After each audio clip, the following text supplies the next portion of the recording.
Hello everyone, welcome back to VV moments. So ఇప్పుడు office work complete చేసుకొని ఇంటికి బయలుదేరుతున్నాను. యూజువల్లీ ఆఫీస్ నుంచి ఇంటికి వెళ్ళడం అంటే just normal ride, but today కొంచెం డిఫరెంట్. ఎందుకంటే ఇవాళ మన DJI action 5 Pro night time camera test చేద్దామని అనుకున్నాను.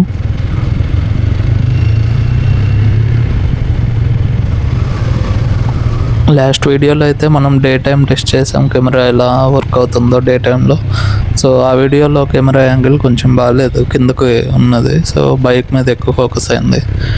ఈ వీడియోలో అయితే కరెక్ట్ చేశాను కెమెరా యాంగిల్. సో ఆ లాస్ట్ వీడియో ఎవరైనా చూడకుండా ఉండుంటే లింక్ డిస్క్రిప్షన్లో ఇస్తాను, ఎండ్ కార్డ్స్లో ఇస్తాను, చూసేయండి.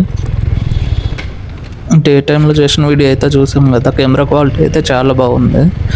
స్టెబిలైజేషన్ క్వాలిటీ అంతా చాలా బాగుంది. కానీ నైట్ టైంలో యాక్చువల్గా కెమెరా పెర్ఫార్మెన్స్ ఎలా ఉంటుందో చూడాలి. ఎస్పెషల్లీ హైదరాబాద్లో నైట్ డ్రైవింగ్ అంటే traffic, street lights, vehicle head lights, dark roads అన్నీ మిక్స్ అయి ఉంటాయి నేను వెళ్ళే రూట్లో. సో ఈ రైల్లో కెమెరా టెస్టింగ్ చేస్తూ ఇంటికి వెళ్ళిపోదాం. లెట్స్ సీ నైట్ టైంలో ఫుటేజ్ ఎలా వస్తుందో. ఓకే, ఇప్పుడు ఆఫీస్ ఏరియా నుంచి మెయిన్ రోడ్ మీదకి వచ్చేస్తున్నాను. ఇది వచ్చేసి DLF ఫుడ్ స్ట్రీట్. ఇది ఫేమస్ ఫుడ్ స్ట్రీట్ ఈ సరౌండింగ్స్లో. నైట్ టైంలో హైదరాబాద్ రోడ్స్ యాక్చువల్లీ డిఫరెంట్గా ఉంటాయి. డే టైంలో ట్రాఫిక్ చాలా ఎక్కువ ఉంటుంది, కానీ ఈవినింగ్ తర్వాత కూడా ట్రాఫిక్ కంప్లీట్గా తగ్గదు. ఎస్పెషల్లీ ఆఫీస్ అయ్యాక అందరూ హోమ్స్కి రిటర్న్ అవుతారు. ఇప్పుడు చూస్తే వెహికల్స్ కూడా బాగానే ఉన్నాయి. కెమెరా ఫుటేజ్లో హెడ్ లైట్స్ ఎలా క్యాప్చర్ అవుతున్నాయో చూడాలి. నైట్ టైం ఫుటేజ్లో మెయిన్ ప్రాబ్లం ఏంటంటే హెడ్ లైట్ ఓవర్ ఎక్స్పోజ్ అవ్వకుండా డార్క్ ఏరియాస్లో డీటెయిల్స్ మెయింటైన్ చేస్తూ ఉండాలి. సో కెమెరా టెస్ట్ చేసుకోవడానికి అయితే హైదరాబాద్ రోడ్స్ పర్ఫెక్ట్గా ఉంటాయని చెప్పుకోవచ్చు.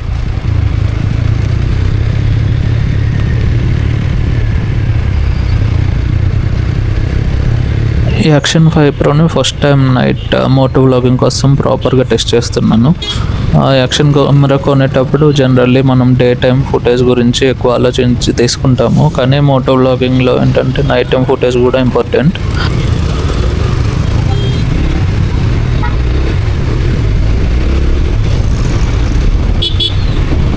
హైదరాబాద్ ట్రాఫిక్ గురించి స్పెషల్గా చెప్పాల్సిన అవసరం లేదనుకుంటా.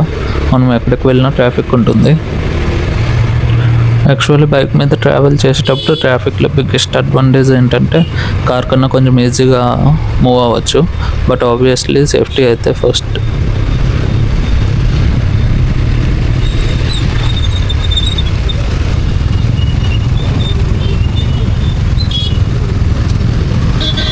అండ్ నైట్ వ్యూ కూడా చాలా బ్యూటిఫుల్గా ఉంటుంది. Street lights, building lights, shops, traffic, కెమెరాలో కూడా అవన్నీ సినిమాటిక్గా క్యాప్చర్ అవుతాయి. నైట్ రైడ్ వీడియోస్కి డిఫరెంట్ ఫీల్ ఉంటుంది.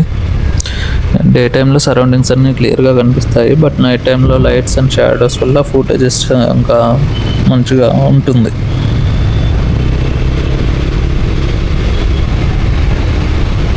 రోడ్ కండిషన్స్ కూడా కెమెరా స్టెబిలైజేషన్ టెస్ట్కి ఇంపార్టెంట్. ఇప్పుడు రోడ్ కొంచెం అన్ఈవెన్గా ఉంది. యాక్షన్ కెమెరా స్టెబిలైజేషన్ ఎలా హ్యాండిల్ చేస్తుందో ఈ ఫుటేజ్లో క్లియర్గా అర్థమవుతుంది.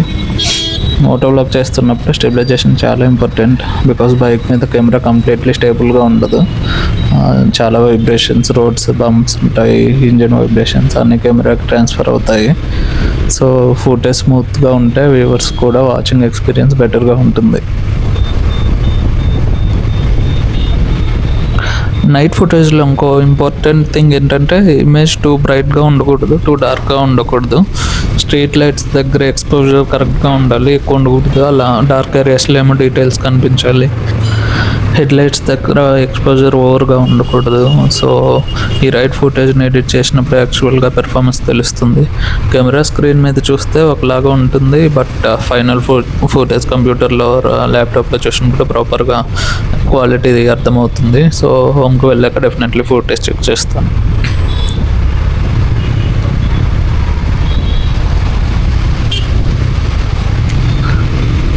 By the way petrol bunk గురించి ఒక ఇంట్రెస్టింగ్ థింగ్ చెప్పాలి. మనం పెట్రోల్ బంక్ వెళ్ళినప్పుడు ఎస్పెషల్లీ ఫుల్ ట్యాంక్ చెప్పినప్పుడు వాళ్ళు ఆల్రెడీ ప్రీవియస్గా కొట్టిన అమౌంట్ ఉంటుంది కదా, అది మనకు కనపడకుండా వచ్చి మాట్లాడుతూ ఉంటారు, ఏదో మాట్లాడిస్తారు, అది మనకు అర్థం కాదు. అండ్ గన్ తీసుకొని వచ్చి మనకి పెట్రోల్ ఫిల్లింగ్ ట్యాంక్లో పెడతారు. అండ్ వాళ్ళు కన్ఫ్యూజన్గా ఒక 1-2 minutes మాట్లాడి సార్ అయిపోయిందంటారు. సో మనం అడిగింది ఫుల్ ట్యాంక్ కదా అంటే, ఓ సారీ సార్ మళ్ళీ అని 0 చేసి మళ్ళీ ఫిల్ చేయడం స్టార్ట్ చేస్తారు. చేశాక ఫుల్ ట్యాంక్ అయిపోతుంది. మనము లాస్ట్ కొట్టిన అమౌంట్కి పే చేస్తాం కదా ఫుల్ ట్యాంక్. సో వాళ్ళు తర్వాత 1-2 minutes తర్వాత మనం వెళ్ళే ముందు అడుగుతారు, సార్ ముందు కొట్టిన అమౌంట్కి మీరు పే చేయలేదు అని. సో వాళ్ళైతే మనకి ఫస్ట్ అసలు పెట్రోల్ కొట్టలేదు, అది ముందుగా ఎవరికో కొట్టిన అమౌంట్ చూపించి మనకు అడుగుతున్నాడు. సో అది నేను ఎలా బయటపడ్డానంటే దాని నుంచి, సో నా ఫుల్ ట్యాంక్ కెపాసిటీ నాకు తెలుసు, నేను కొట్టించిన సెకండ్ టైం వాడు కొట్టిన ఫుల్ ట్యాంక్ అమౌంట్ ట్యాంక్ కెపాసిటీకి సరిపోయింది. అండ్ దీని గురించి నాకు అవేర్నెస్ ఉంది. నేను ఇంతకుముందు చాలా వీడియోస్లో చూశాను ఇలా పెట్రోల్ బంక్స్లో స్కామ్స్ చేయడం. సో నాకు ఆల్రెడీ తెలుసు కాబట్టి నేను మళ్ళీ వాడు వచ్చి అమౌంట్ అడిగినప్పుడు నేను పే చేయకుండా నేను రివర్స్లో అడిగాను, నా కెపాసిటీ ఎంత, నువ్వు ఫస్ట్ అమౌంట్ ఎక్కడ కొట్టావు, ఫస్ట్ కొట్టింది ఎక్కడ కొట్టింది ట్యాంక్లో, నువ్వు సెకండ్ టైం ఫుల్ ట్యాంక్ చేసినప్పుడు ఆల్రెడీ నా ట్యాంక్ కెపాసిటీ సరిపడా లీటర్స్ ఫుల్ అయింది అని అడిగేసరికి వాడు ఇంకా సైలెంట్గా, లేదు సార్ సెకండ్ టైం చేశారు కదా పేమెంట్, అది ఓకే అని చెప్పి వెళ్ళిపోయాడు. సో ఇలా అయితే నాకు అయింది. అదే బై మిస్టేక్ ఒకవేళ నేను ఫుల్ ట్యాంక్ కొట్టించకుండా పర్టికులర్ అమౌంట్ కొట్టించుంటే నేను ఫస్ట్ దానికి కూడా పే చేసేవాడిని. ఇలాంటి స్కామ్స్ గురించి నాకు అవేర్నెస్ లేకపోతే చేసి ఉండేవాడిని. సో అదే మీకు షేర్ చేస్తున్నాను. చాలా పెట్రోల్ బంక్స్లో అవుతుంది ఇలానే. సో నాకు ఇదే ఫస్ట్ టైం అవడం. అండ్ నేను ఆ టైంలో రికార్డింగ్ లేదు, కెమెరా పెట్టుకోలేను, మౌంట్ చేసలేను హెల్మెట్కి, సో రికార్డ్ చేయలేకపోయాను.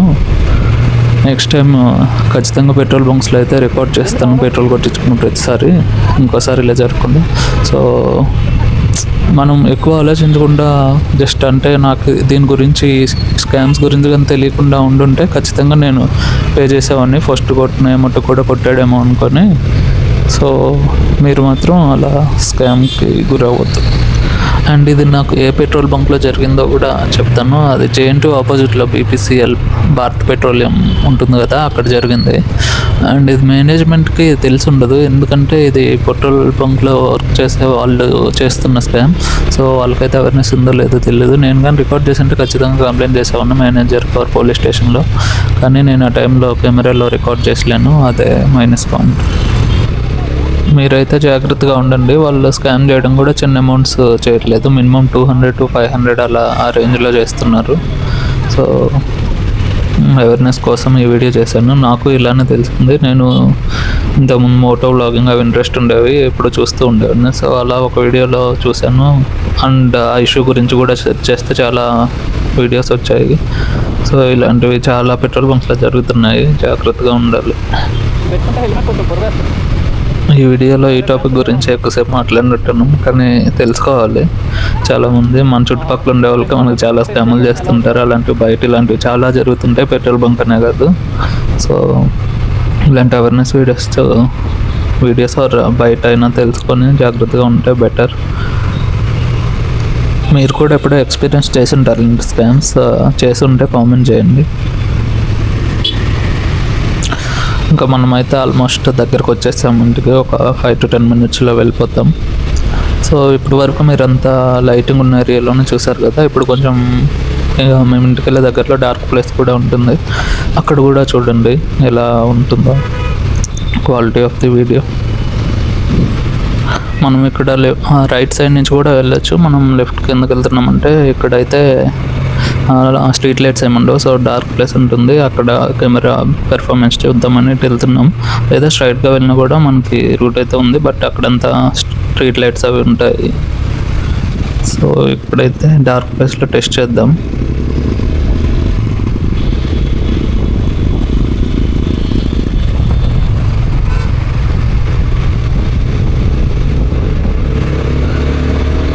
మనకి ఇక్కడ రైట్ సైడ్లో కనిపిస్తుంది కదా, అదే హైటెక్ సిటీ రైల్వే స్టేషన్. అది రీసెంట్గా రినోవేట్ చేసినట్టున్నారు, ఇంతకుముందు అయితే ఇలా ఉండేది కాదు. సో ఇక్కడ అబ్జర్వ్ చేయండి, ఇంత బంప్స్ ఉన్న రోడ్లో కూడా స్టెబిలైజేషన్ అయితే నీట్గా ఉంది మనకి.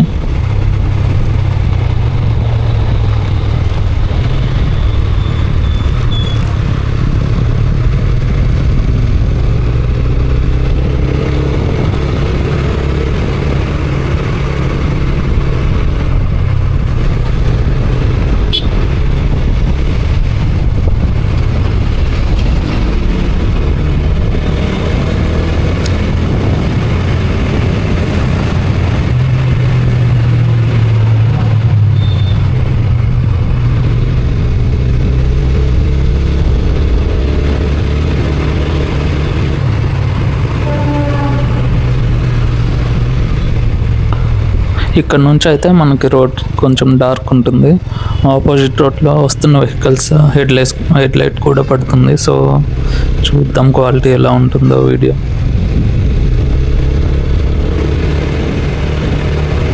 స్టెబిలైజేషన్ అయితే చాలా బాగుంది. మనకు అసలు మొబైల్ ఫోన్ యూస్ చేసి అందులో రికార్డ్ చేసి దీనికి డిఫరెన్స్ చూస్తే అసలు చాలా డిఫరెన్స్ ఉంది. So stabilization and video quality అయితే చాలా బాగుంది.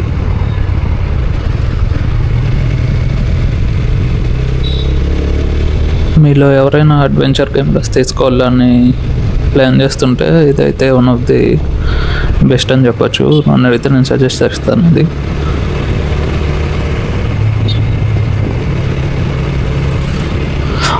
ఓకే ఇప్పుడైతే మనం ఆల్మోస్ట్ హోమ్ దగ్గరికి వచ్చేసాము. ఆనెస్ట్లీ వాళ్ళ రైడ్ అయితే చాలా మంచిగా ఉంది. సో బట్ ఇలాంటి సింపుల్ రైడ్స్ కూడా వ్లాగ్కి కంటెంట్ అవుతాయి. యాక్చువల్లీ యూట్యూబ్లో కన్సిస్టెన్సీ మెయింటైన్ చేయాలంటే every time big trip or big location కోసం వెయిట్ చేయకూడదు. మనం డైలీ లైఫ్లో ఇంట్రెస్టింగ్గా ఉండే మూమెంట్స్ని కూడా రికార్డ్ చేయాలి. That's what I am trying to do with this channel. And ఈ కెమెరా నైట్ ఫుటేజ్ గురించి అయితే ఇప్పుడే ఫైనల్ వర్డిక్ట్ చెప్పలేను. బికాస్ కెమెరా స్క్రీన్ మీద చూసి ఇమీడియట్గా జడ్జ్ చేయడం కరెక్ట్ కాదు. ఫుటేజ్ని ప్రాపర్గా ఎక్స్పెక్ట్ చేసి ల్యాప్టాప్లో చూసి and stabilization, noise and exposure, head lights, street lights ఇవన్నీ చెక్ చేశాక చూద్దాం వీడియో అప్లోడ్ చేసినప్పుడు ఎలా ఉంటుందో. ఈ ఫుటేజ్ బాగా వచ్చుంటే ఫ్యూచర్లో నైట్ రైడ్స్కి కూడా రెగ్యులర్గా షూట్ చేద్దాం.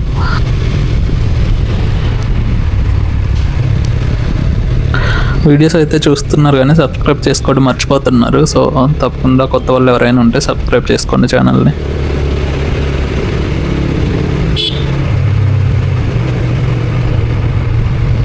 సో వీడియో నచ్చితే లైక్ చేయండి, ఛానల్కి నువ్వైతే సబ్స్క్రైబ్ చేయండి అండ్ కామెంట్స్లో చెప్పండి నైట్ ఫుటేజ్ మీకు ఎలా అనిపించిందో, లేదా సెట్టింగ్స్ ఏమైనా ఇంకా చేంజ్ చేయాలా, మీ సజెషన్స్ కామెంట్స్లో డెఫినెట్లీ చెప్పండి. నెక్స్ట్ వీడియోలో మళ్ళీ కలుద్దాం. Until then ride safe, take care and good night.